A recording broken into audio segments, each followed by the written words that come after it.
নজর রাখবো পরবর্তী সংবাদে। ৭৮তম স্বাধীনতা দিবসকে সামনে রেখে হর ঘর তিরঙ্গা কর্মসূচি পালন আজকে সকাল থেকে শুরু হয়ে গেছে। শান্তির বাজারে তিরঙ্গা র্যালি অনুষ্ঠিত হলো। আজকে সকালেই শান্তির বাজার ট্রাই জাংশন থেকে শুরু হয় র্যালি। মহকুমা শাসক অফিস লাগোয়া ইউনিটি পার্কে গান্ধী মূর্তির পাদদেশে গিয়ে আজকে শেষ হয় র্যালি।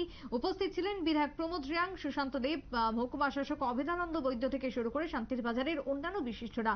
বিশেষ করে আজকে যে র্যালি সেখানে ছাত্রছাত্রীরাও অংশগ্রহণ করে। জাতীয় পতাকা হাতে নিয়ে শুরু হয় র্যালি। তিরঙ্গা র্যালিকে কেন্দ্র করেছিল ব্যাপক উৎসাহ। আগামী 15ই আগস্ট গোটা রাজ্যের সঙ্গে শান্তির বাজারেও পালন করা হবে বেশ কিছু কর্মসূচি। তারই মধ্যে আজকের এই কর্মসূচি হর ঘর তিরঙ্গা র্যালিকে ঘিরে কি বক্তব্য উঠে এসেছে শুনুন। আমরা সবাই অবগত আছি 15 আগস্ট আমাদের স্বাধীনতা দিবস।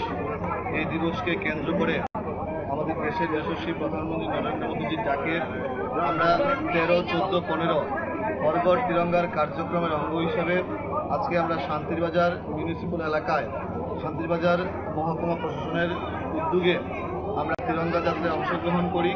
আমাদের একটাই লক্ষ্য, দেশের আমাদের যে গর্বের জাতীয় পতাকাকে সম্মান করা, প্রত্যেকটা মানুষকে জনমানুষের মধ্যে রাষ্ট্রবাদী চেতনাকে আরো বেশি করে উদ্বুদ্ধ করার লক্ষ্যে আমরা এই কার্যক্রম সারা রাজ্যব্যাপী সারা দেশব্যাপী হাত দিয়েছি।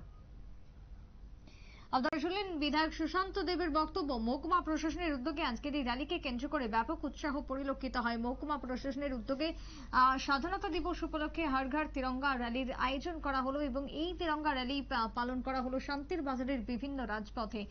ছোট ছোট কচি কাচাদের মনোজ্ঞ দেশাত্মবোধক নাচ গানে পালিত হলো আজকের দিনটি। ছোট বিরতির পর ফিরবো, সঙ্গে থাকুন।